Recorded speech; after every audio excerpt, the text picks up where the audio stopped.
Hello, everybody, and it is better late than never. We are here for CCS Intermediate League Week 5 here on CCS 2, and this week we have Stunned Mythos back on the stream, and this time they're going to be taking on a new opponent in TA Fury. I'm Elsa the Queen, and I'm joined here by gl4cial. Welcome to CCS 2 for the CCS Intermediate League, gl4cial. Yeah, I'm happy to be here. We have a banger of a game tonight. Both these teams are duking it out right now. We got some new faces as well, looking to make stuff happen. And yeah, it's gonna be a fun one. Yeah, and interestingly enough here, this is one of our inter-conference games here in the CCS Intermediate League, just because of the structure of kind of our format. So this game is not going to have as much influence on standings within the conference. I believe that it can have some like seeding implications later on, but for both of these teams, both Stunned Mythos as well as TA Fury, not necessarily sitting exactly where they would want to be. TA Fury sitting at 1 and 2 so far, whereas Stunned Mythos sitting at 2 and 2. So both not in the top half. So hopefully this is going to be a chance for both of these teams to, get some additional practice and maybe gain some confidence. Yeah, it's going to be an important one because these teams are going to need a lot of momentum going into these last few weeks here to try and make their way into playoffs here. So yeah, I mean, it's going to be a really close match. I'm expecting it's going to be a banger. I'm hoping for 3 games. I don't know about you. But yeah. Well, yeah, gl4cial. I don't know if you've been keeping up with CCS2 for Intermediate League, but we have gone to 3 games, I believe, every single week, maybe one week with an Spicy. exception. So we tend to go to 3 games on this stream. But as we start to get into the draft, we see the bans are starting to fly through here, and we've got some 80 carries taken away, as well as some beefy tanks that we've been seeing in the top lane, as well as Cho'Gath a little bit in the bot lane as well. And then also Aurelion Soul, which has been rampaging through professional play, at least here in the North American scene. Yeah, some power picks for sure. Now ID Toxin, sorry, I have the wrong draft link. Give me a second. You're good. All right, sorry. All right, so I stand away. So, Insanity was picked up for Stun Mythos. I've played with him before. This guy is absolutely cracked on Thresh. I'm excited to see him back because after this last round of changes, we're getting a lot of champions that I think really, really fit his playstyle. And Jarvan coming out first. I think he's super strong right now, personally. You can also flex Jarvan's support. Um, I think you can honestly play him top lane if you want, but Jarvan jungle usually where we see that go. Such a powerful pick, and it denies a lot of like some of the low mobility stuff that we see going out, and maybe in like mid lane or bot lane. So I like to see that picked up early here. Yeah, and speaking of jungle picks, we've got the Wukong coming up. Looks like going to be locked in for TA Fury, possibly here next. That will be the choice. So presumably, I guess I said Jarvan. You had mentioned Jarvan in the bot lane as well. We've seen that one picked up in professional play alongside Samira for sure, by I believe G2 Esports and I think somebody else too. But yeah, I mean, Insanity, like you mentioned, gl4cial, I'm glad that you brought him up because we saw Insanity last week on the stream for Stun Mythos going nuts on a Thresh game, actually in particular, using that Dark Passage to be able to, allow his AD carry to reposition, which was huge. Earlier in the series, though, we saw some Nautilus play in particular that was very aggressive, maybe a little bit overly so. So kind of a back and forth series. So I'm excited to see where it lands here in the next one. And I mean, Tahm Kench makes sense if they do end up going for something like the Nautilus or another engaged choice in the support role. Yeah, you can flex it to both roles, for sure. I think he's a little bit. I think he might be strongest, honestly, paired with the Senna, and the Senna's still available. The Rel picked up here. That's signature Insanity pick right there. He's really comfortable with that.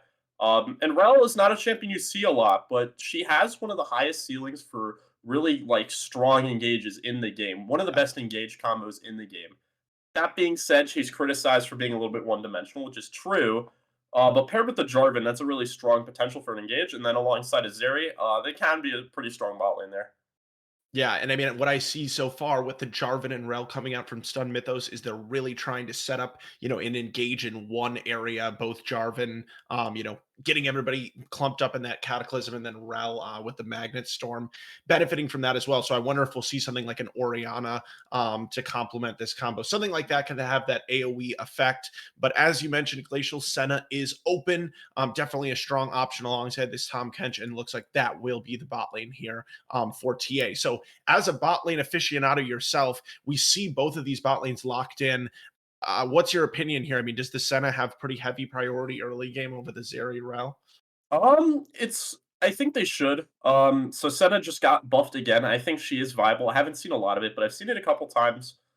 Usually alongside Tom Kench, it's just so hard to fight them. Like if Rel goes in, Tom Kench can kind of just like hit her to death. Basically, Senna can just sit there, heal up. Now Zeri actually after the last round of changes does have a lot of potential to actually go for kills, especially after level 6. Um, so maybe they're gonna wanna look for, like, a small window there where they can probably, look for some kills, both Rel and Zeri having some strong ults, but generally, Tahm Kench and Senna play to bully, and then later on, they're really strong utility, you like to pair them up with some carries and some other roles just to make up for the lack of damage that, Senna's gonna have against Zeri later into the game, but generally, that's how you expect it to go. And as we see the next round of bans coming through, we do see these solo laners focused. Looks like, pretty much locked in at this point that it will be those top laners and mid laners that are left on the board. So for TA Fury, we'll see what they feel more comfortable blind picking towards here. Top lane, it looks like a Whittle Gweefer does have a lot of tank picks. So it seems to me likely that they could lock in some kind of tank pick for that top lane now, but they didn't really ban any counters to tanks away. So we'll just have to see here. Yeah, absolutely. Next pick will come in a second. But yeah, like you mentioned, just some power picks banned. I've played some Veigar on this patch. It's a little bit gross. Yeah. Orianna picked up still, I think, pretty slept on, pretty Okay. underrated. Um, she Yeah. does have a lot of power, especially trying to go for peel something like that. The problem I see there is Jarvan now has a target, and pairing True. that with the Syndra, that's a really strong mid jungle combo. Wukong Orianna should just get absolutely destroyed early game by those two. So there's going to be a lot of pressure towards the mid lane to try and make something happen to punish that Orianna pick. That's kind of what I want to see out of Stunned. And knowing how Insanity plays, I would be very surprised if I didn't see him playing around mid lane a lot as well. Camille's going to be the final pick up there, which isn't typically something you see blind. But like you said, it does have some good matchups into some of those Yeah. top lane tanks that could be getting broken out here. Yeah, so we kind of saw Stun Mythos do this exact same thing last week. I can't remember the top laner for Nameless, but also a very tank oriented top laner. And they threw down the Camille blind in this situation, kind of seemingly daring them to pick something like the Ornn, which does seem like kind of down the tier list the most played here. But it is going to be Teemo locked in. That's actually real. Yeah, I mean, All right. that's the I guess Okay. that's the Whittle Griefer Teemo. I can't say I'm not a top lane expert personally. Um, Now I do know somebody who might be a little bit better at top lane than I do, but someone of a particular comp ruling recently. That aside, yeah, it's an interesting pickup here. Changes the dynamic of this game a lot. Teemo's a very polarizing chip, and he has the potential to do a lot of damage. I haven't seen this character in absolutely forever, but if my memory serves me right, he is very strong in the scaling. If you can get a lot of items, if you're building AP on him, and you get to late Yeah. game, the shrooms are a lot of AOE damage. The problem Yeah. is it automatically creates a target. So, Tom Yeah. Kench Into Senna, it's going to be Jarvan. hard to gank, but now with Orianna, Teemo, Jarvan's actually really happy with how that Yeah. top and mid is looking. They're looking very Yeah. juicy to gank. The Camille has a lot of potential to jump on top of the Teemo there. So even though, I mean, I'm not even 100% sure how that matchup plays in a vacuum. I'm not of the biggest believer in the Teemo top lane there into the Camille, but it looks like Yeah. they just didn't want to give the tank matchup maybe a little bit more Yeah. scaling, more I mean, the sizing Ornn pressure. matchup is definitely pretty cursed, like in the Yeah. scaling aspect. I would imagine that as the scaling goes on, Teemo might have a little bit better of a chance. But yeah, I mean, really no ability to reposition with the hook shot, like to dodge away from the hook shot or anything like that. But I mean, hey, you can blind her and maybe, you know, I don't know. Does Mhm. that deny her Q, the second half of her Q? I'm not sure, but It if it does. does, Yeah, it um, does. There is some chance for Timo to play in the 1 versus 1 where he really will struggle is, if Jarvan starts setting up, yes, ganks, yes, dives, that kind of thing. If they can get a freeze yes. going up there, he just doesn't have a lot of safety. He's basically forced to fight, and if you can force them to take bad fights, then they should be all right on the top side. Yeah, I mean, I was just gonna say, if I'm Jarvan in this game, I'm definitely feeling really happy. I mean, also with the Orianna pick, I almost wonder, you know, I had pointed out how Orianna would synergize really well with the Jarvan and the Rel, so it almost makes me wonder if it was more of a takeaway than, you know, them wanting that to be a part of their team composition organically, just because, you know, again, like with this Timo also being the last lock-in, not too much facilitate, you know, not too many other facilitators for the Orianna. Wukong is definitely a good ball carrier. Hmm. But anyway, so it should be interesting to see these team compositions. The last thing that I did want to mention is that the Syndra being locked in for tier AO in the mid lane for stunned Mythos was a super, super strong pick for them last week. So that was looking like a really, really strong pick in the mid lane and into the Orianna, which is that immobile mage. I feel like Syndra could definitely have a field day if given the right gank facilitation there. Yeah, it's usually a matchup that is tends to be more Syndra sided. And now, Syndra, they shifted her power a lot with the last rework. She's not nearly the same kind of lane bully that she was. But now she scales extremely hard. I've seen Syndras get, once they get like W evolve, R evolve, that kind of thing, people just start dying like pretty much instantly. I think the only one that would really be able to stand up to Syndra combo if she starts getting pretty ahead and if the game starts going pretty late will be the Tom Kench. Other than that, she will they will try to have to get on top of her, with the Wukong and the Ori ball and maybe the Tom Kench W as well if they want to try and single her out there because that is one of Syndra's bigger weaknesses. If you can get on top of her, she doesn't have much of an easy way to defend herself after that. Well, we got some spicy picks in this draft. Definitely nothing vanilla for you in game one. We're going to take a little bit of a break for the spectator delay, but we will be back in just a couple minutes for game one of Stunned Mythos against TA Fury. See you in a few moments. Don't go anywhere.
Hello, everyone, and welcome after some brief technological difficulties to CCS 2 as we are here for game one of the intermediate league here in week 5, all those different numbers and things. I'm back with Glacial, and it looks like for level 1, we are just getting a passive stance here from both teams, but just a little bit of fighting here. Oh, and an invisible Teemo. Yeah, a little bit of spice in the top lane. Both players, well, starting off with the ignite and the press the attack here. They're trying to kill each other, so I'm excited to see some action in the top lane. And it looks like a little Quaker is going to start out getting a little, few hits in there on the Camille. But yeah, looks like the hamster running in Elsa's computer needed a little break. The little fella Yes. needed a rest. That's all Yeah. good. Now we're in. So both junglers will be starting towards the bot side. I'm honestly almost kind of predictably, I feel like there's going to be a lot of fireworks happening up in the top side. I would not be surprised to see something along the lines of Jarvan taking a red buff and then just going straight top lane. That's something that's totally possible. We could also see Jarvan doing 3 camps and then running to top lane. It kind of depends on what's going on up there.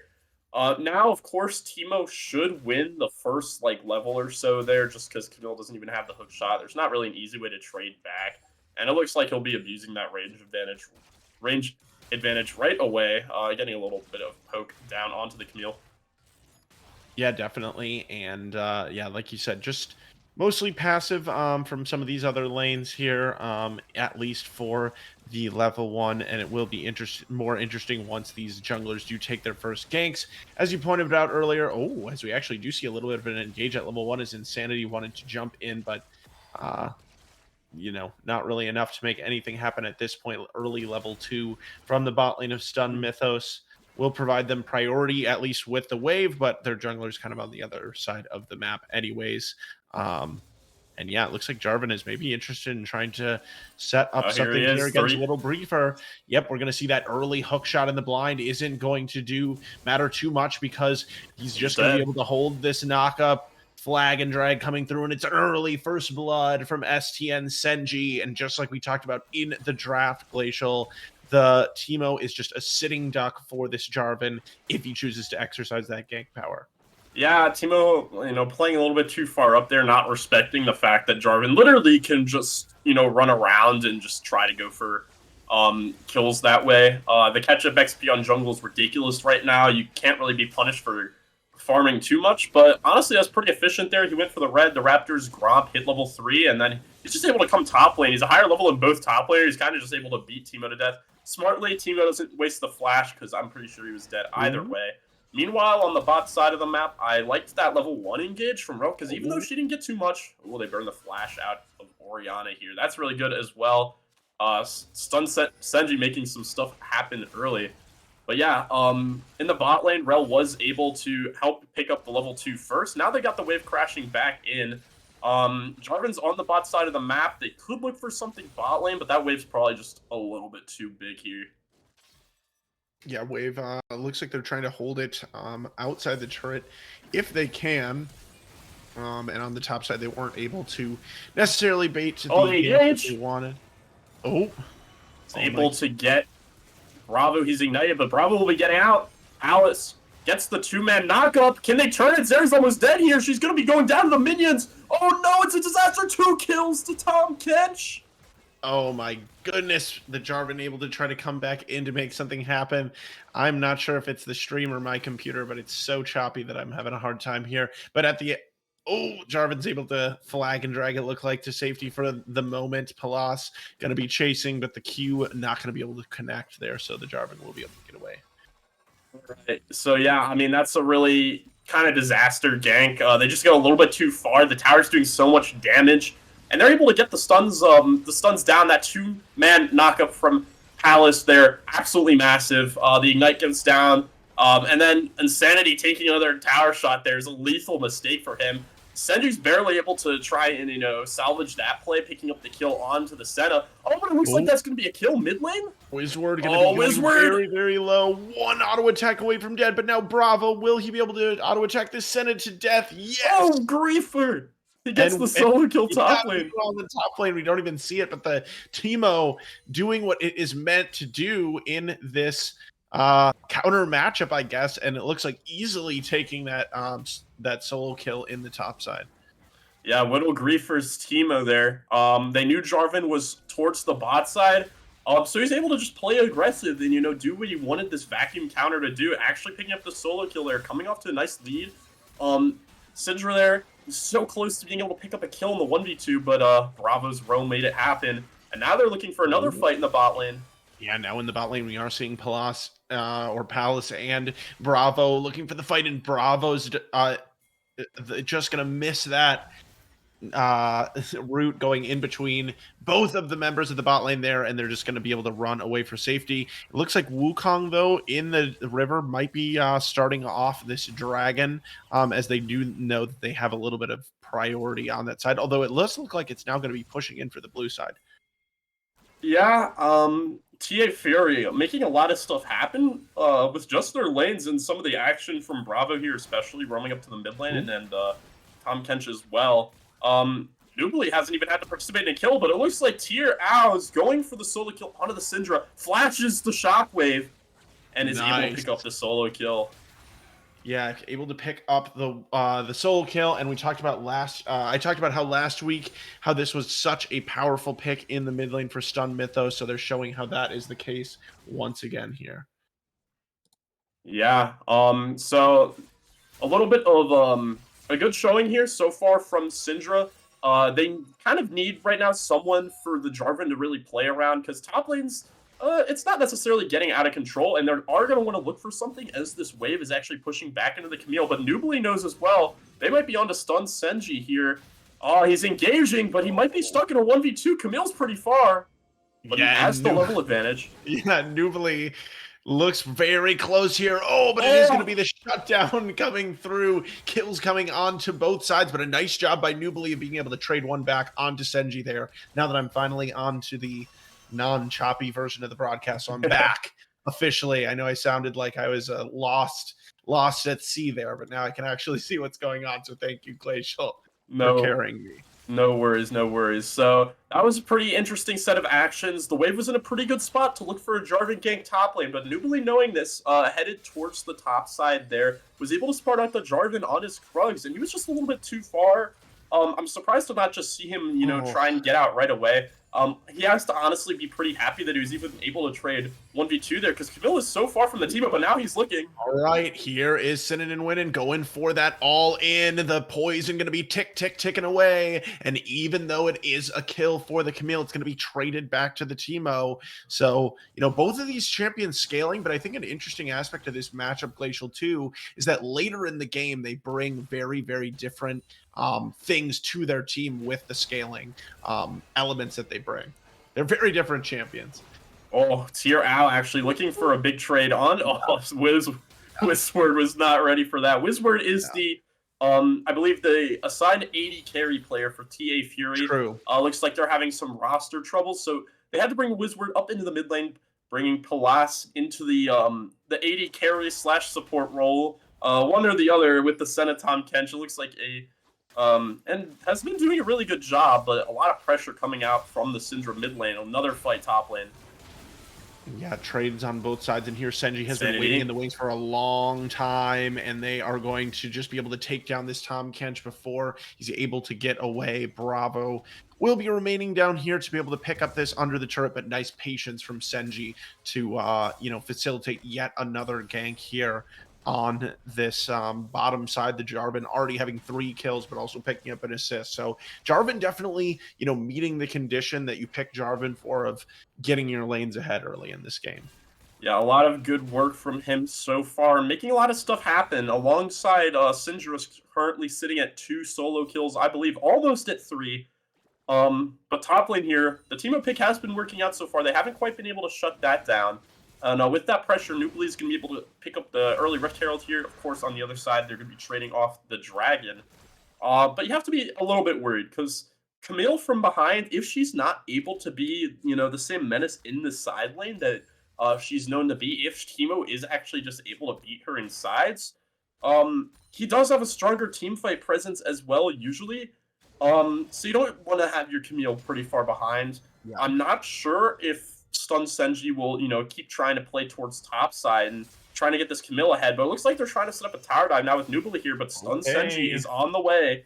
Sitting and winning, does have that hook shot, just going to use it at short to get away. They don't want to force anything too much here. Nubili does have that Ripped Herald, though, so trying to find a good position to drop that. Senji is still here, and I don't believe that TA has knowledge of that at this time, but it looks like Nubili is also going to stick around, so things could get pretty interesting here. Looks like junglers are going to find each other, and it is going to be a 1v1 to start out here. Senji has the completed Gore Drinker, but he tries to find him back. But yeah, but the top laner is also there. But now here on the bot side, we are going to have Bravo under attack from both members of the bot lane. And yeah, as you said, gl4cial, really nowhere to go for this Senna. No flash available, just being used in Neptunum. Will be the one picking up the kill credit on the Zeri. Meanwhile, Wizward just taking the punishment here from the Syndra every single time one of those stuns lands. Yeah, and Sanity is not a kind of player that's going to let you just walk around, do whatever, place your wards, clear your vision. He will go for the engages, and Flash so going to get him away, but that's a big cooldown. Nubili's here, though, on the mid lane. Oh, true. What can this monkey do, trying to make something happen onto the Syndra?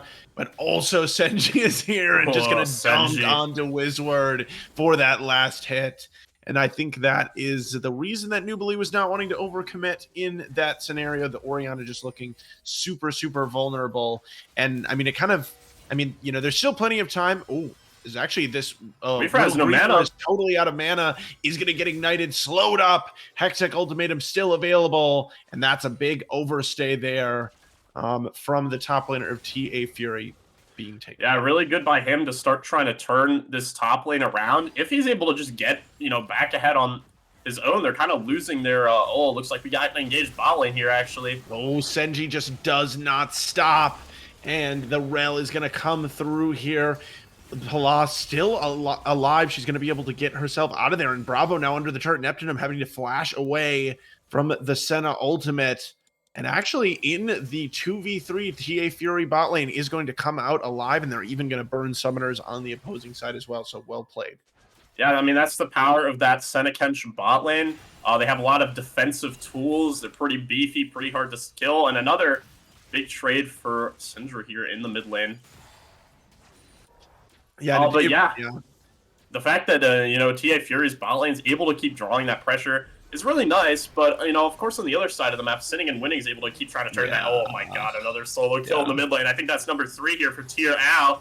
Oh, and Nubili trying to reach for that kill, but the Zeri able to get away for now. Senji also here to back up, but the fight does look to be going in the way of TA Fury, and Nubili now trying to get into the back line. And now, finally, Senji goes down, but it does get the Cataclysm down, and Insanity going to get rooted up under the turret, going to get taken down. Nubili still has the turret aggro, but the last kill is going to be taken down by Bravo. Unfortunately, though, Nubili with that Herald... was the one with the Herald? Actually, did they drop it? Out trying to clean up something, Ballin. Syndra trying to clean something up. Doesn't look like that is going to happen at least yet.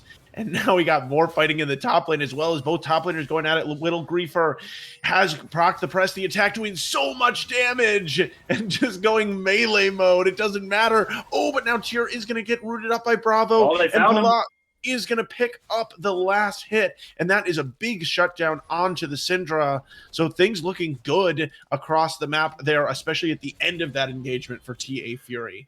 Yeah, I mean, now that a lot of chaos has been happening bot lane, a Little Griefer has been able to, make his own top lane, picking up that early turret there with the help, of some of the pressure from Nubili. And another big solo kill there, and on the other side of the map, picking up that shutdown, and, on Syndra, getting a lot of CS denied. A really good sequence of events for TA Fury is going to be putting him ahead in this mid game. Yeah, things are good for Teemo when he just stands in melee range autoing and he wins against a melee champion. That means things are going well for him. He's about 33 CS up.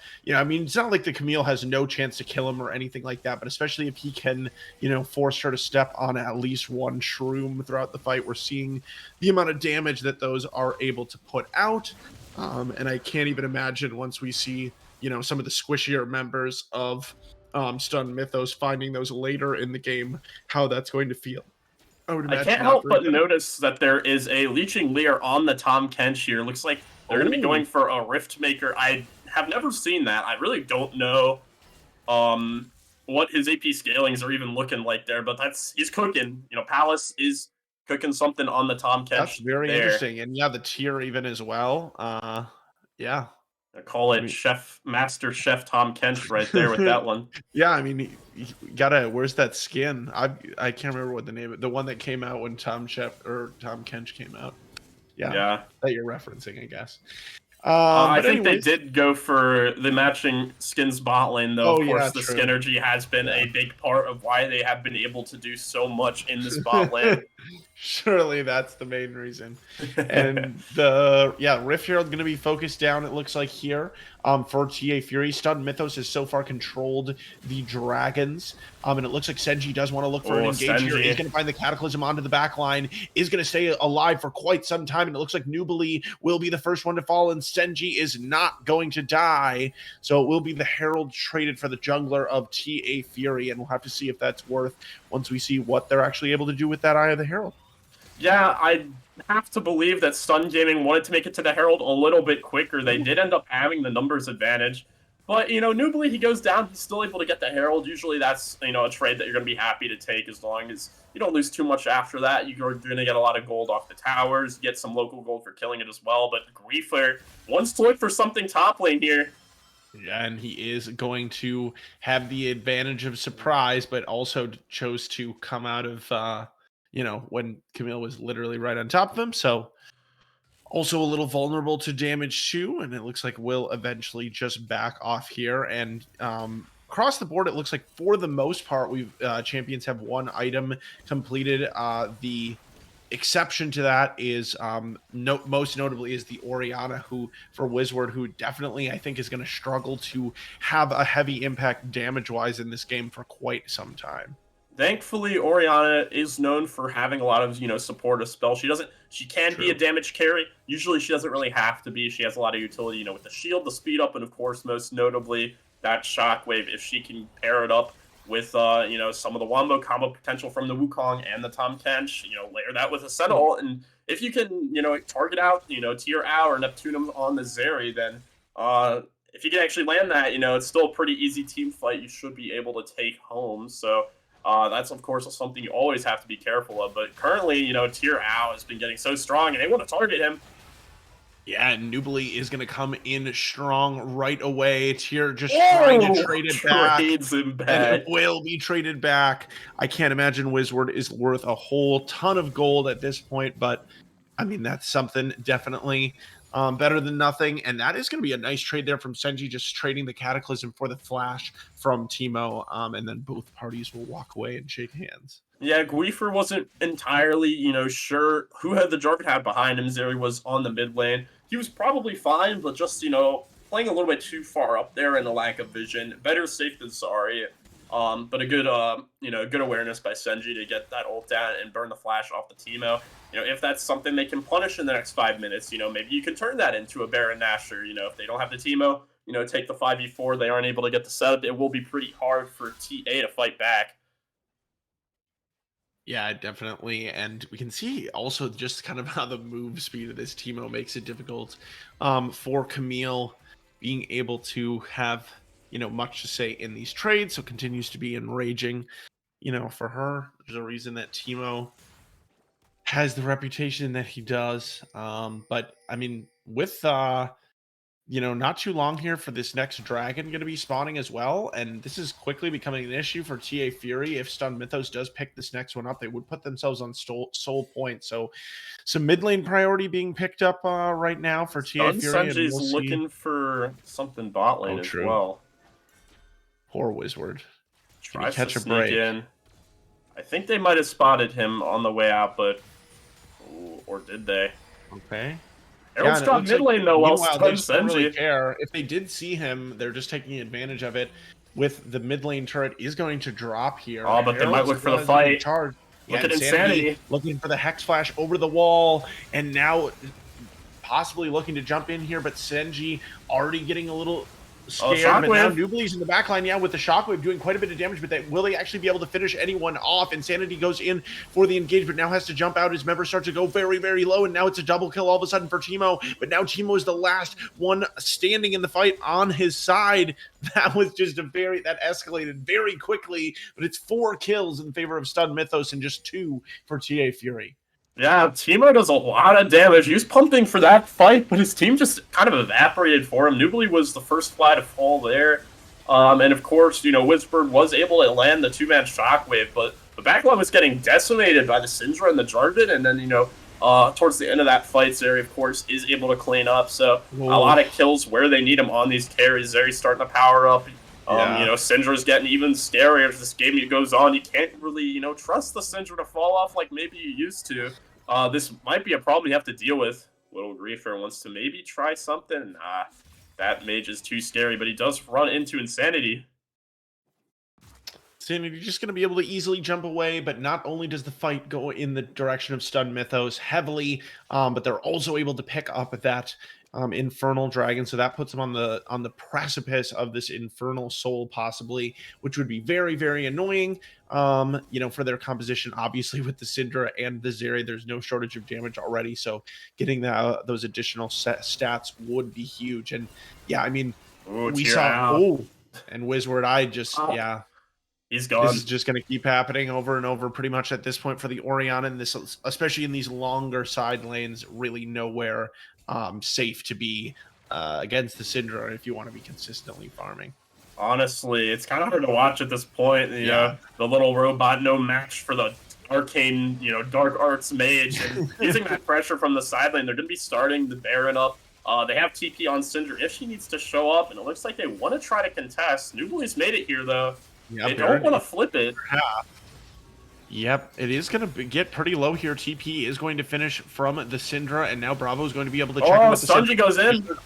Instead, and the team is just going to be absolutely collapsed, and now multiple members of TA opt into the Cataclysm, and they're just going to get absolutely demolished, and it's back onto the Baron, back to business for Stun Mythos, who are going to pick up that purple buff for themselves as we hop into a replay. Yeah, I mean, that's really good by Stun there to pull the trigger. Of course, it'd be a horrible idea if they tried to 50-50, but TM are really hoping for that. Whittle Griefer comes over. They got some members. Maybe they can fight. They were not expecting the Jarvan to just pop right out, layer that with a lot of the damage from the Syndra, from the Ultra Shock Laser, from the Zeri. So much AoE, Teemo just dies instantly. Without that fed top lane carry there to really do anything for the fight, I mean, you can't really rely on, the Senna quite, or the Riftmaker Tom Kench isn't quite putting out the same level of damage, so the rest of them just end up dropping there, and that's the first really big break for Stun Mythos, or starting to break away in the gold, and a lot of standing gold is they pick up their their second and third towers off that play, I believe, so the pockets are feeling real nice now. I mean, look at this Syndra with the Rabadon's death cap already. So much damage coming out from tier out in the mid lane. Yeah. And I mean, when you look at the overall gold lead, 3K, about, over 3K, it's sizable. It's not the biggest gold lead that we see, in these plat games in particular, but I wonder how much of the gold lead sits on critical members, including this Teemo in particular. And he's not going to bring you very much value when he's in the death chamber. Nubly going for the 1v3, but tier is eventually going to drop.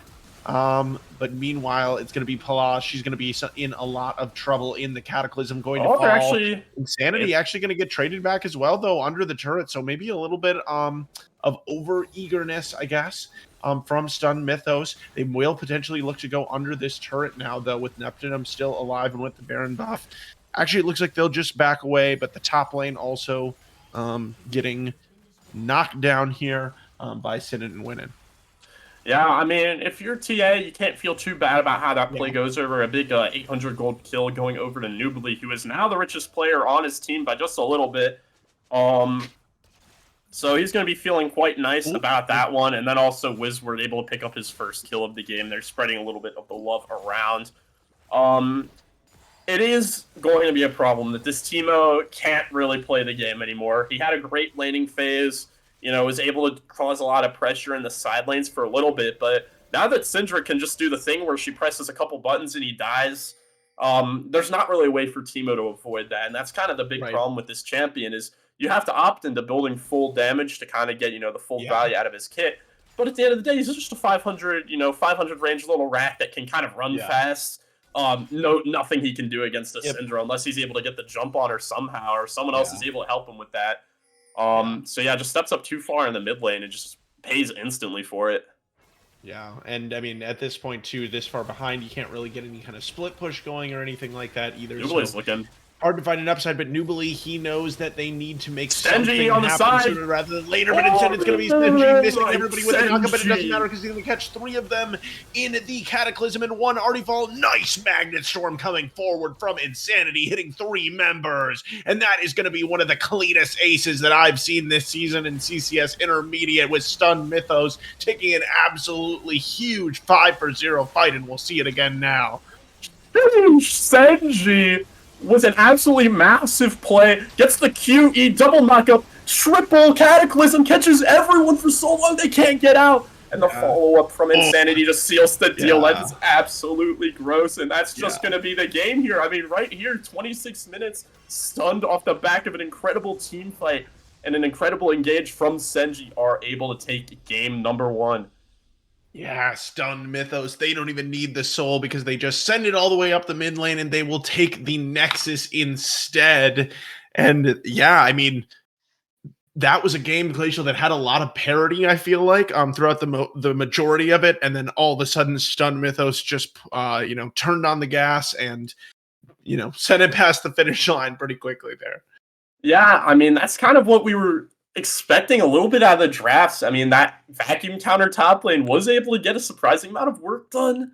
But then later into the game, once Stun Gaming were able to get their team fight online, they had so much of that wombo combo power and, so much damage coming out here from the Syndra was really able to help carry them through that mid game where maybe, top lane and bot lane weren't winning or weren't, doing super well. But once they hit that team fight, that was just absolutely gross, and that's really all they needed to finish out this game here.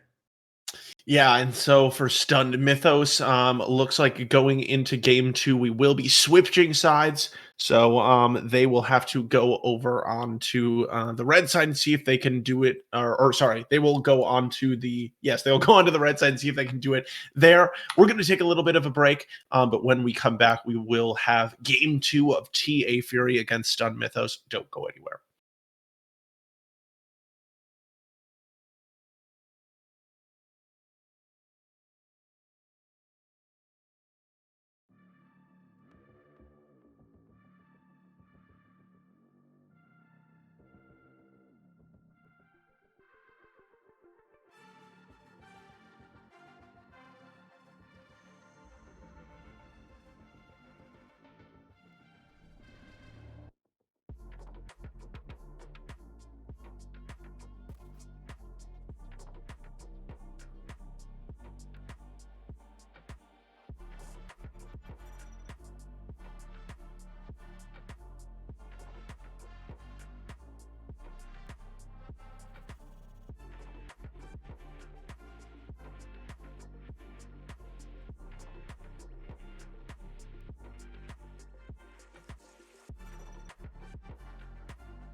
Hello and welcome back to the caster desk here for CCS 2.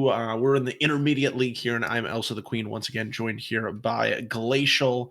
We're going to hopefully in a minute here get into the draft for this second game. But for TA, losing that first game, what do you feel like are the biggest adjustments that need to come in? I mean, it's hard to say. I think top lane and bot lane they played, as well as they could.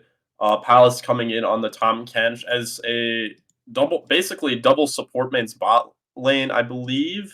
Yeah, Yeah, with Bravo there as well, who's been a CCS mainstay or Platine mainstay for a while now. They were able to put up, a really good fight. They had some really good turnarounds there. They were able to get some substantial leads bot lane. Unfortunately, there was a slight problem. Mid lane kept dying. And I'd be surprised to see them let over Syndra again because yeah, that is one of Tier Ao's, signature comfort champions. And it looked like, the blind pick Oriana, you can say whatever, but that was ended up being a big problem for the side of TA. Now on the other side as well, Nubile in the jungle wasn't able to get too much done. As far as getting one of those winning side lanes super duper far ahead. Um, and it ended up being a little bit too close for at the mid game. For them to be able to overcome the fact that Sun Gaming's team fighting wombo combo is just so strong, and they just had so much value out of that first pick Jarvan. I want to see some adjustments in the draft. Mostly just like drafting something a little bit more coherent, respecting some of the enemy team's champions a little bit more. Maybe ban away the Jarvan if we don't have a lot of answers that have easy ways to get out of the cataclysm there. So once we get started in the draft here, it looks like we are. I want to see some of those adjustments. yeah, absolutely. And yeah, it does look like we're already going to get into the bands here. So far, the band's going to remain the same on the opposite side. Um, they're coming through pretty quick here, rapid fire. We'll see if we do end up getting the last ban of the Thresh away from Insanity, which was the case last time. And then on the other side, we also had the Scion being banned away from Widow Gleefer. Why is it not Widow with another W? That's bugging me a little bit. But I don't actually, know. instead they are going to adjust. It makes sense. Mhm. Insanity's Thresh, problematic, but that Syndra was just too much to deal with, it seemed like. I'm surprised to see Stun Gaming banning away the Kaisa. The Kaisa man on the side of TA is Wizward. If I'm Oh, true. aware. Kaisa I mid don't think threat. that's a Kaisa mid. Yeah. I'm pretty sure he's a Kaisa 80 carry player, and they banned away his Yeah. Kaisa as well. Hmm. So, or banned away his Zaya as well. Um, so Hmm. I'm not sure if they've quite noticed what's happening there with the champions, or maybe they're respecting the fact that TA could put Palace to play mid lane, and they can bring Wizward back Yeah, down to the bot lane. they That could can't. be They're something already lined comes up. up. This is something that I've Oh, already argued with Flay about, so they can't. they Eh, can't. If it's a mid lane Ah, champion, they better put it in the mid lane, Glacial. Otherwise, yeah. Flay is going to get mad and somehow be able to determine whether or not what a mid lane champion is. Yeah, so they Sorry, ban that's away just a couple of Wizards champions. They go for the just Ezreal. Um, I liked, Senna last game. I'm kind of surprised to see them move away from that, move towards the Ezreal. I guess that can actually be flex mid lane for Wizward. I could see that happening. There's been a lot of, rumblings about mid Ezreal. It is a viable, real champion right now. On the Mhm. other side, Jinx going over to Stun. Moonstone Ezreal. After the last round of buffs, I think she's, getting pretty strong. We'll probably see her coming back into the meta.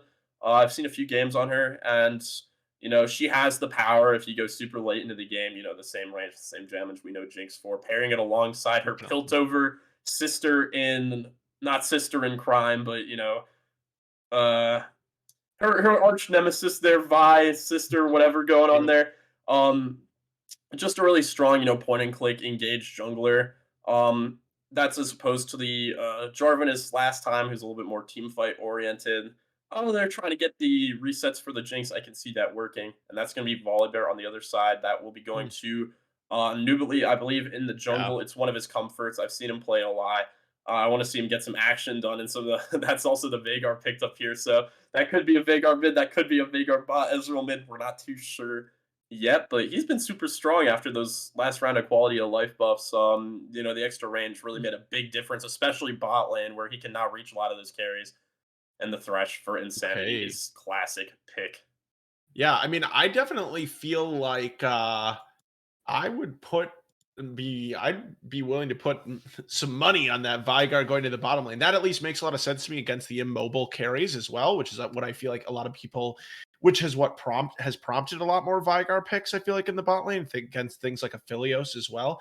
And I guess Thresh definitely counters it a little bit with the Lantern, but I believe you still get stunned in the Vigar Yep. cage through the Thresh Lantern, so that doesn't necessarily fully solve the issue of that ability in particular. Yeah, I mean, you would have to be a little bit faster with the lantern if you can get it before the cage True. is able to fully go down. Then you have that. The Jarvan banned away. It looks like It's Stun a don't good want ban. TA to get their hands on it. Although, Now, I guess they yeah, are respecting. Maybe they're thinking Volibear top flex. lane. Yeah. Yeah, the flex. Respect the flex pick because they banned away the Jax top lane away from Whittle Griefer, who has been playing it to some success. He's been playing it in, I believe, Aegis as well, alongside his teammate Bravo. They had some success, especially early on in the season. They had a few games on that, so something that they thought would be a good idea to take away there as well. And stuns, we'll see what they end up going for. Probably something in top lane, but they do know what they're playing against mid as well. So curious to see what Yeah. they bring out. Yeah, definitely could find some kind of something they want blind Cassidon would be Oh, interesting, and not instead it quite. is going to be the Oriana. So anything you can do, I can do better here for stunned Mythos. They are going to, show them what the B4 Oriana is all about, hopefully. Yeah, Aura, but from before I mentioned, she has a good amount of range and a good amount of safety. For the most part, if you can, manage your wave clear, move speed, or shields, that kind of thing, a lot of utility being offered. She has a pretty good matchup against Vagar mid lane as well. Not too bad there for her. And then Nautilus picked up on the side of Tia that will be going to Bravo to counter the Thresh. A lot of the times in these Nautilus Thresh lanes, it's going to be honestly pretty hard to target Jinx. So, some of the theory, especially with stuff like Blitzcrank into Thresh, is you can just go for the Thresh, and that's sometimes the easier pick to get. Um, Paired alongside, I mean, that could still be paired alongside Ezreal or Vagar. I guess we're not really 100% sure until the game's draft starts, and then the Gnar picked up for Whittle Griefer there in the top lane. Yeah, Nar is going to be the blind pick here, so we'll see. This is definitely something that you could, pick, some kind of tank, engaged tank into. Isn't a super fun matchup, I guess, for the tanks, but it's definitely possibly playable. Ooh, Aurelia would be a strong counter matchup that we have seen recently in professional play as well. So I would like to see that one locked in, and it will be so for stunned Mythos. So Synodon winning going to be taking the Aurelia to the top lane, and that'll be another exciting top lane skill matchup to watch. Yeah, Irelia is known for having, honestly, an even better matchup into a lot of these ranged top laners if she's Yep, able to, hit the stun. So much all-in pressure can kind of just run Nard down. In the same vein as before, if she falls behind, Irelia becomes kind of useless. So, true. I'm interested to see, how stun plays, how Senji plays to try and get this Irelia ahead in the mid lane. Um, Little Griefer did get the better of top lane the first time around, even with some of the early pressure applied from jungle. Um, so with this pick going over, they save R5. They get, maybe first game, it was a little bit hard. Maybe the Teemo counter matchup is actually pretty hard for the Camille in the vacuum. Um, we're still confident in you. We can give you this carry, and we want to see you perform. So, excited to see what the stunned top laner will cook for us there on that exciting pick. Yeah, definitely. For sure. And I mean, I feel like one thing too about Aurelia is like you said, can, if she doesn't have success in the lane, can be pretty useless. And I think in comparison to something like the Camille, which at least still has the hookshot CC and the ultimate to be able to find some engage, Aurelia doesn't really have that. Her stun is really difficult to hit from any kind of distance, and her ultimate doesn't offer that same utility. So we'll have to see if Stun Mythos falls behind, what they can do. I was kind of mixing things up. No, I wasn't. I don't know what I'm thinking here. No, the Camille did win. I was just keep getting mixed up because the Teemo was really strong, but the The Camille ended Teemo up was winning. Yeah. strong, but the Syndra was stronger last Yeah. game. So, but if Um, the Aurelia falls behind in compare, then that's not going to be able to bring those same things. So we'll see. Yeah, they don't have the same kind of wombo combo team fight that they did last game. Now Yeah, stunned are a little bit more oriented towards the pick now with the Vi and the Thresh. They really want to try and get that first target down, get the reset from the Jinx, and then hope from there the Jinx and the Irelia and everyone else are able to clean up. Of course, on the other side we got some power picks, a lot more safety coming out here in bot lane and top lane, kind of respecting, the presence of Senji.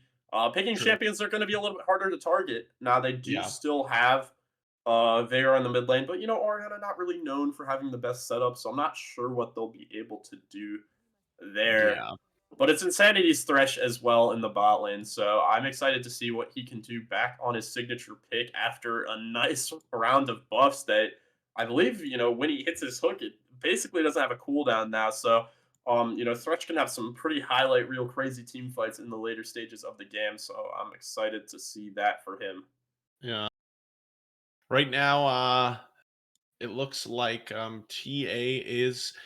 did pick the Volibear top, but I do think that they're probably going to switch that one out, and they are just trolling. They can swap once the draft is so, but that was just interesting to see. Yeah, the Um 20-second rule or something like that. No, yeah. Nar jungle goes crazy. Yeah, I was gonna say there's other flexes that I would be less unsure about. But I guess going back into the jungle here, what really defined the early game of last time was Senji being super super active early on that Jarvan and getting those ganks to come through. So in this jungle matchup now with Volibear having a little bit more early priority, we know how powerful that Volibear can be just with a couple, levels 2 to 3 or whatever, versus Fi, who does have CC but is really waiting for that level 6. Nubili will have, his chance to make his mark. Yeah, I think I'm kind of interested to see what side they play towards because they both have their advantages. Whittle Griefer was playing pretty well last game. If they're able to set up, some dives on Irelia, with the Volibear, especially able to disable the tower, they're one of his biggest strengths. And if they're able to put that Irelia behind, that could be a really, big bridge for them into the later stages of the game.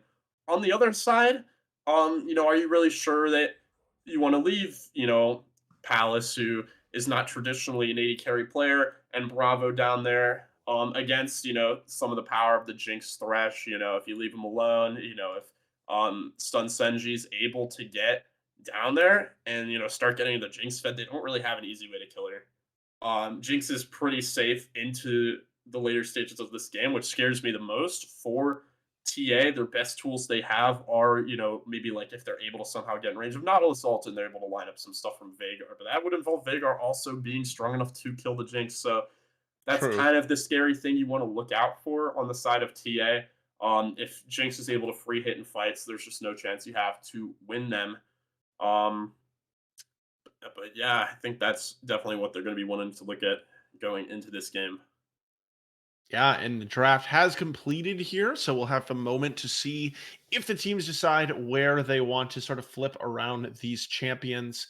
Um, we definitely assumed that Nara is going to switch to the top lane, which it does. But as far as the Veigar and the Ezreal, it does look like for now, I think we have until 20 seconds. The Ezreal is going to remain in the bot lane. And I suppose, honestly, into Orianna, it's not like Ezreal or Veigar either way is like some crazy counter pick. So it's kind of a question of where each one will be able to farm up. And it definitely seems like Veigar will have no issue remaining fairly safe in the mid lane. But yeah, both these teams, on the cusp, just sitting outside playoffs right now. Of course, in True. intermediate, you're trying to hit I believe, top 5 in your group of 7 to make it through to the next stage of the tournament. Both these teams are currently sitting at 6th, so this is such an important game for both of these teams. We are expecting, really close match. Of course, a great showing from Stun there in the first round. I believe Chelsea predicted both these teams to actually make a run and end up making it through to playoffs, beating out some of the teams Okay. above them. But Stun so far looking so good, especially after picking up the former CB Rush support Insanity. This is his meta.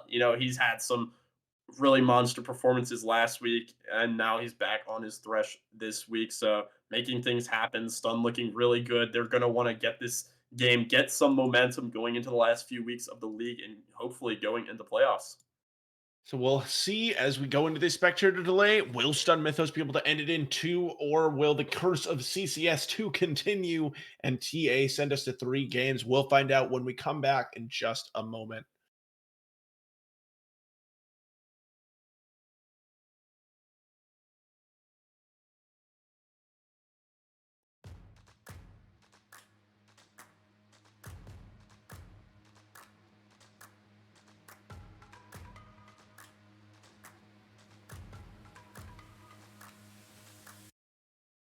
Y'all sit back and watch me speak. About to take over your screen. Talking bulls in 93. Talking mom, I'm on TV. Y'all know all I do is me. All I do is me. Y'all sit back and watch me speak. Y'all sit back and all I know, my money green. About to snap and make a scene. My cup off and make this free. My cup off and make them scream. Go back off for TMZ. Y'all sit back and watch me speak. Y'all sit back and watch me speak. Y'all sit back and watch.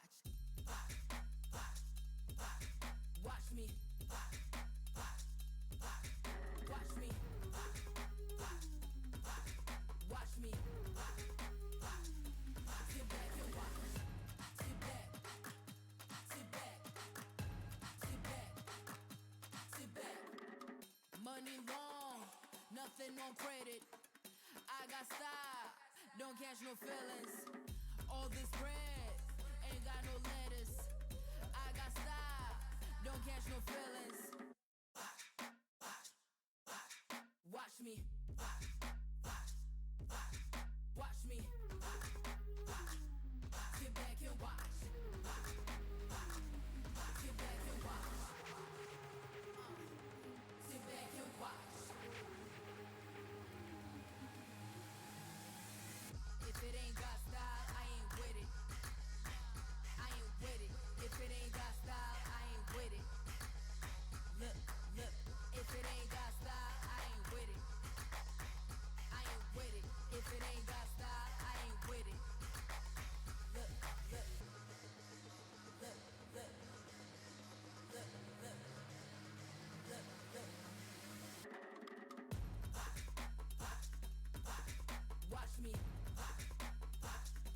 Sit back and watch. Watch me. Sit back. Sit back. Watch me. Sit back and watch.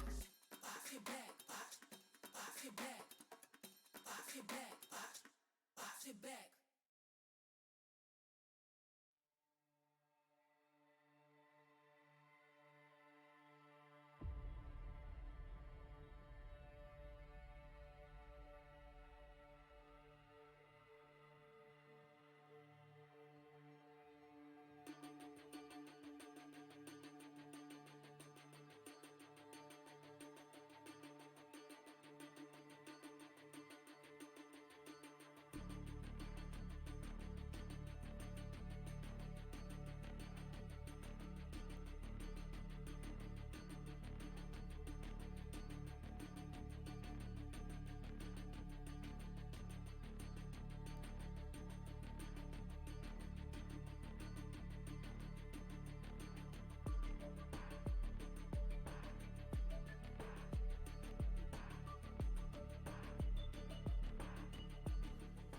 Hello, everybody, and we are back for game 2 of TA Fury against Stunned Mythos. And here, level 1, we got both teams just squaring up, no trading like we saw earlier on in the first one, and sadly, no invisible Teemo. So no surprises. Yeah, less ignites in this game in general. So we should True. expect to see maybe a little bit less fighting top lane, but of course, sitting and winning is going to be wanting to look for some of those solo bolos opportunities onto the Gnar there. Um, Other things, Nubly back on his Volibear, not really a champion that we've seen too much recently, but it is one Yeah. of his signatures. It is one of his comforts, and that's something that's really important here because TA is fighting for their playoff lives. If they lose this, they're going to be in a really rough spot in these last few weeks to try and sneak into that last fifth spot. And without really having been able to lock down a mid laner yet, of course, Wizward, their AD carry player, Palace, their support substitute coming in to fill in. It's hard, but they're doing their best job. They were able to put up a good fight in the first game. Just fell short to a really big Wombo combo team fight, and the Syndra from Tier out making big things happen in that game. But now, Stun Gaming they want this 2-0, they want this momentum, and they want this win. So I'm excited to see what they got cooking for us in game 2. Yeah, absolutely. And both these mid laners Wizward out here, but Wizward taking Wizward's out some cooking aggression from that first game and really putting that Orianna very, very low. So could be a juicy target for ganks, but also the Orianna definitely going to be staying under the turret. So we'll see actually if Wizward can potentially come under siege at some point. Is going to go try to pick up some vision here to track that Vi to ensure that that doesn't happen. I did want to point out, though, the Aurelia taking the lethal tempo is an interesting choice. I don't feel like that's what I see the majority of the time from this champion. So that one a little bit different. But other than that, across the board, it looks like Rune's looking pretty typical. Senji. Senji, Nubly though, started both to get out, but find Nubly each other. Yeah, Nubly doing a lot of damage here with this press. The attack being activated. One more auto would have done it, but now Bravo going to flash over, and the Ignite going to pick up the first blood for the side of TA Fury. Senji, Stun Gaming there got stunned up by Nubly there on his signature Volibear. He was not ready for that that damage. The press attack coming out kind of got popped. Tries to barely flash over the wall, but Bravo quick on the response to flash over the wall into the dubstep Ignite to barely finish off first blood for them, and a little bit of an overstep there right at the beginning of the game for Senji. Yeah, definitely. I mean, yeah, the burst coming through from the Volibear, and then also actually the sustained damage with the press, the attack, taking him by surprise. But Senji back out onto the map, still will be able to collect his red buff, and possibly looking to make something happen in the mid lane here as Wizward is going to be all the way shoved up, but does have some warding available and has a Nubly in his back pocket on the other side of the river. Now, I have to say, this lane's already going, decent chunk better than it was before. Oh, yeah. That was so close to getting that level 1 kill. Barely outside one auto away from killing. So not like the closest thing ever, but just, making his presence known at level 1. But since then, Tier has been able to stabilize. Not a big problem. Senji is walking into a death doesn't trap. know what he walk into. And, we talked about how in game 1, Senji just absolutely ruling the early game on the Jarvan, going from one lane to the next with those ganks. But here on the Vi, a little bit weaker, not able to make as much happen. And it's not only Nubly, but also Bravo taking advantage of the Ezreal and being able to get these roams. But Tier flashing away, and just another summoner spell burned by the support of TA Fury. Yeah, so what happened there? Jinx ended up going for the 3 waves into reset. The cheater recall there picked up the call, and then Ezreal as well was able to get back.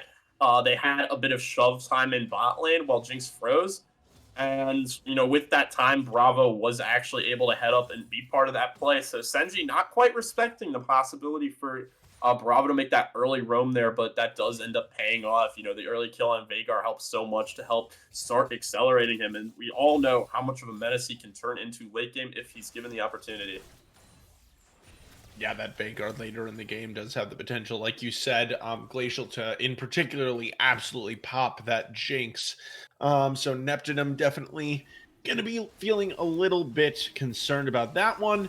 But Senji finally starting to stabilize things here, coming over and using the bottom lane priority to pick up the first dragon of the game. So that will start the stacking here from Stun Mythos, who did have that dragon advantage in game 1 as well. Yeah, even though Volibear was, down there earlier, of course, it's really hard to gank Thresh lane when the Thresh is in position with the Lanterns. So they're able to slip right out.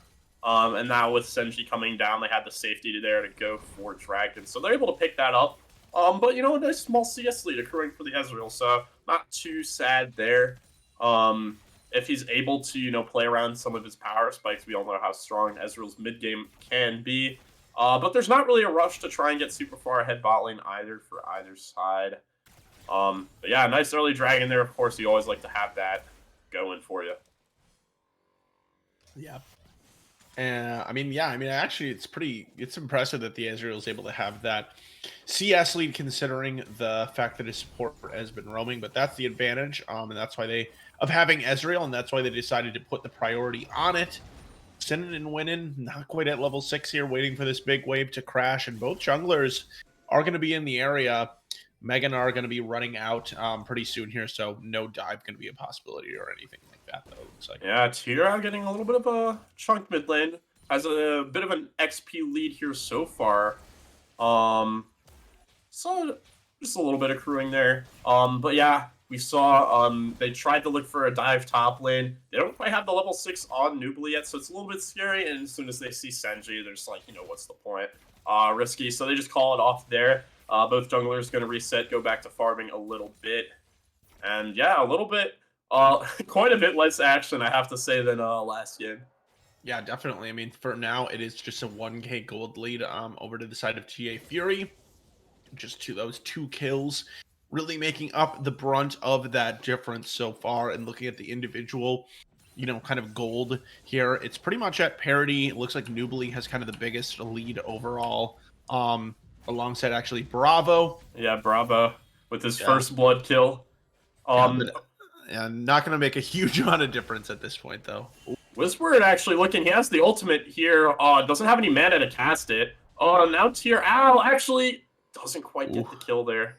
But, yeah, Wizward doesn't have the mana to finish off that kill. It was looking close, but Senji gonna flash and use the assault and battery, and it is going to be Senji picking up the last hit on that kill. So Wizward is going to be punished in the end, and it is going to be the kill picked up by the jungler.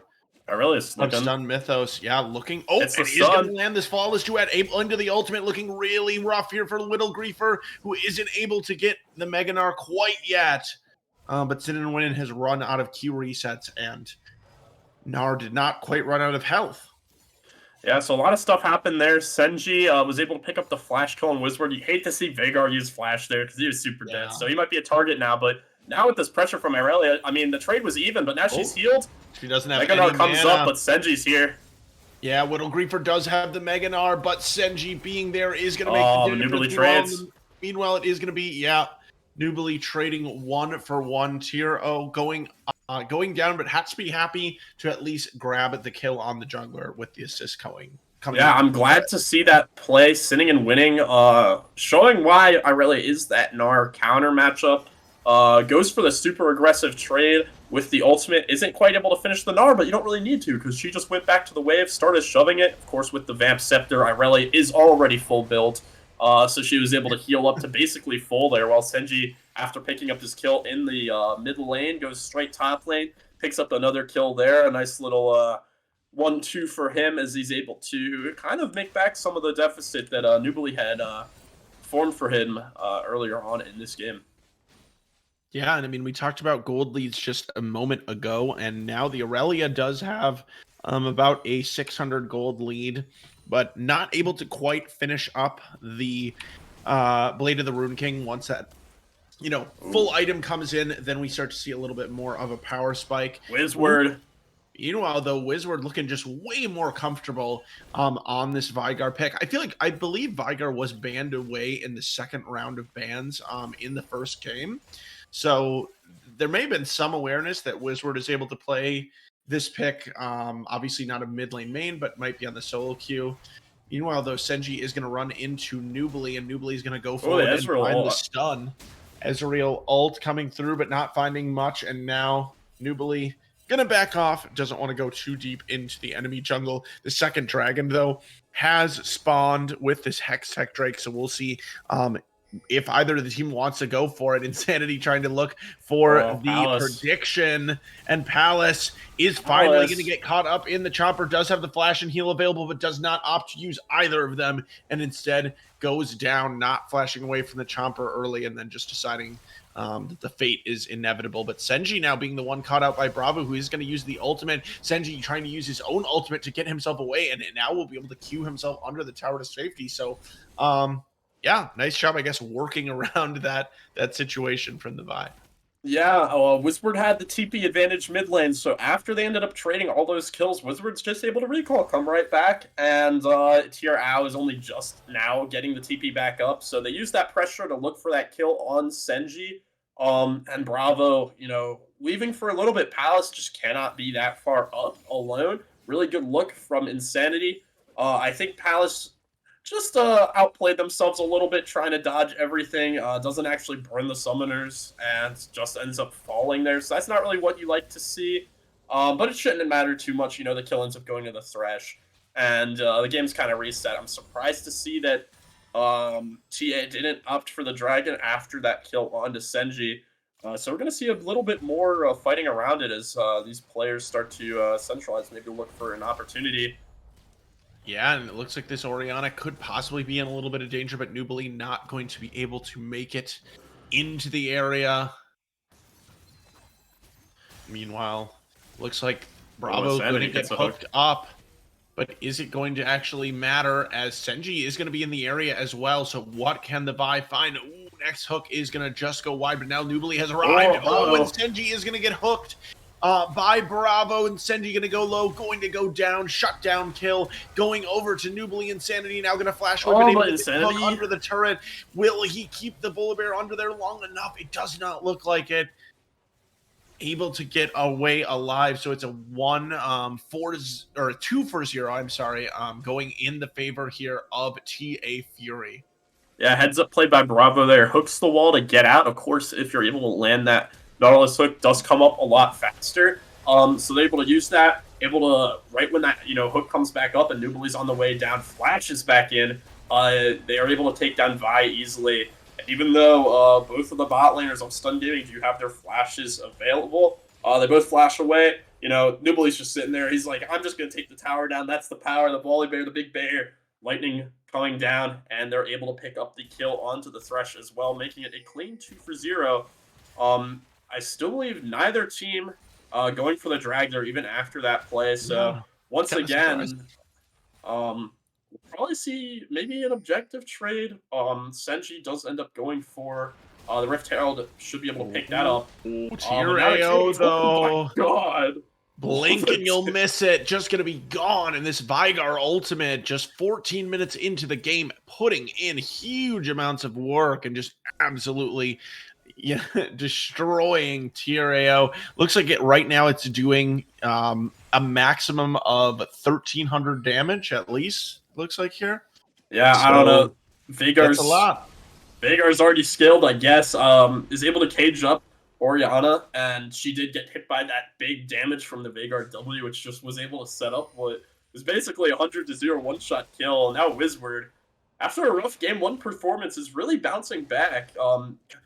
Able to get the solo kill down, getting revenge from all those times in that first game, and you kind of love to see the bounce back here.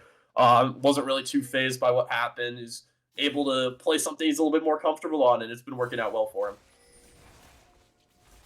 Definitely has, and finally the dragon is going to be started up here by Nubili, trying to even these ones up 1-1, and it looks like that will just be given up for now by the side of Stunned Mythos here. Senji all the way over on the top side. Had recently picked up the Rift Herald though, so Rift Herald kind of traded on the other side, and we'll see if they can find somewhere to drop this. It looks like they might want to hover around the mid lane and see if they can make some kind of play onto Wizard.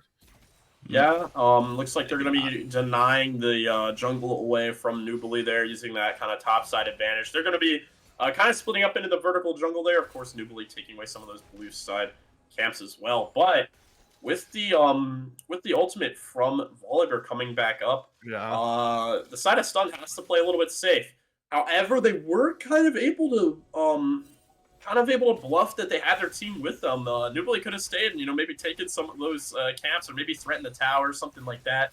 Just walks away with the blue buff while Nubly is going to lose his entire blue side. So much damage. Yeah, that Ezreal Ezreal doing so much damage so far. Does have the Essence Reaver now complete, so just with that one item, the Q's really hurting. Yeah, that's the thing with Thresh. He's not really the most tanky champion ever. Even if you do end up building the Locket or anything like that, you kind of still have to play him like almost like an enchant. Oh my god! Good night. Tear out. The robots have not been having a good time in this series at all. Just gets absolutely eviscerated mid lane.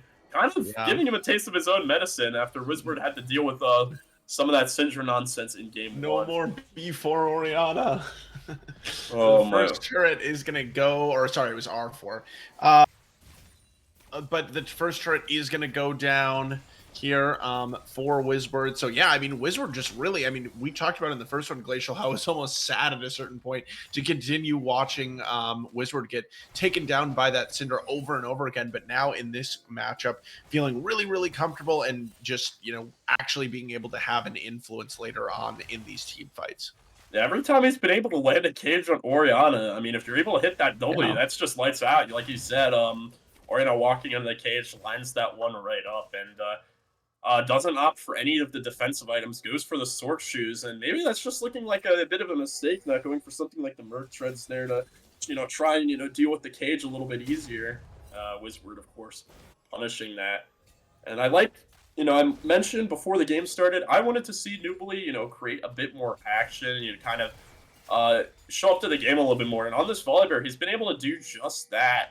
Currently 2-1-3. He's been there for a lot of the kills, while Senji has really not been able to make a lot of stuff happen. The tower just falls, but there's 2 teleports coming.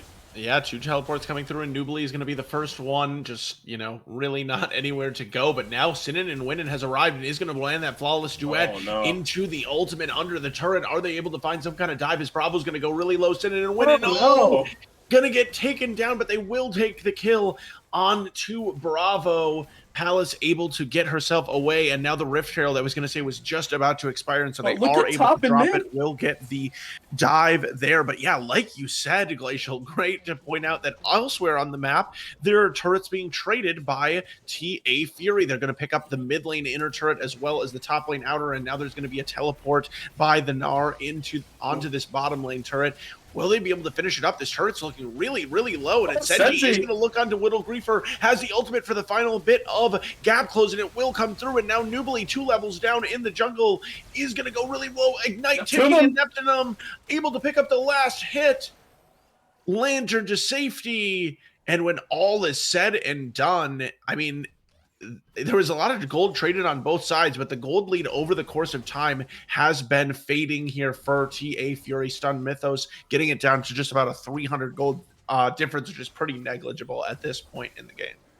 Yeah, it was really, honestly, kind of a strange play initially coming from the side of Stunned. They decided that this was the time they wanted to pull the trigger, but really the only real thing that they were able to get off that play was Nubly, and he looked like he was dead to the 3 anyway, so sitting and winning and Tier Owl really wanted to make their teleports down worth their while. So we saw a lot of flashes get burned, basically everything except for Tier Owl's flash. They're getting burned, trying to keep chasing for those kills. But in the end, it didn't look like it was going to be super worth. There was a lot of trading going on.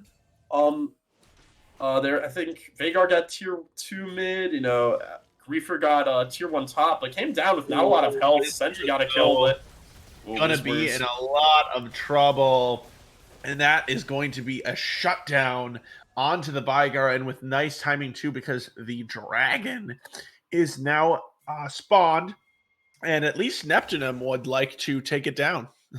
Yeah, I mean, that's just a little bit of negligence from Wizard. With Dragon coming up, you have to know that they want to look from one of these picks with Levi. And just not in the safest pocket of mid lane ever. Senji's just able to come around, click ultimate, and pick up the kill there. Now, the concern here is that after that play, um, near bot side, Weaver TP'd down with not a whole lot of health. They did end up giving over. They did lose their tier 2. Also gave over some kills to the Jinx. So while it wasn't looking too Yeah. worth it first for stunned, they kind of TA kind of made it worth their while giving over as many kills as they did when maybe they didn't need to. And now this Jinx is really starting to power up into the mid game, picking up the Runon's Hurricane really strong into this basically triple melee's comp from the side of TA. Of course, on the other side, Palace was able to pick up a kill as well. So both AD carries are going to be feeling pretty strong. Whispered on his death cap now as well. So just a whole lot of gold being traded, all for it to be pretty much even at this point. So it's just going to likely come down to team fight presence as we get to these later stages of the game. Yeah, and I mean, I'm glad that you mentioned. They're looking. Noobly's found something. Neptunum, because he is going to be under a little bit of pressure here, but Senji trying to alleviate a little bit of that. Noobly grabbing the sun. Oh, Bravo is able to find the summon to Neptunum, who is going to try to cleanse that one away, but now Noobly onto the backline. Neptunum surviving for now, but Bravo will be able to find the last hit now on the other side of the fight. It is kills found onto the other side, as now Bravo is going to be the one in trouble, as Tier is going to be in the area, and Insanity very, very low, going insane into the back line, and will end up going down. But at the end of the day, Sinan and Winnan is here picking up the shutdown onto the Ezreal, and it is going to be a 3-for-4 advantage by stunned Mythos in this fight. Insanity on the Thresh was able to buy so much time there with the Wagyu, with the box, with the Flay. They weren't really able to get onto Neptunum. Now, of course, Bravo was barely able to land that hook on, which honestly made that play not, that could have been a lot worse from the side of TA if they weren't able to get that kill onto the Jinx. If she wasn't, if she was able to get, to get excited, get the resets, that could have been really bad. That does just end up turning into, I think, a 4-for-3 for the side of stun. So they're still really happy with that. They take the overall, lead with that. yeah, Gold, but at least. So yeah, TA just going a little bit too far there, and just this game's starting to turn into a little bit of a bloodbath heading into the mid game.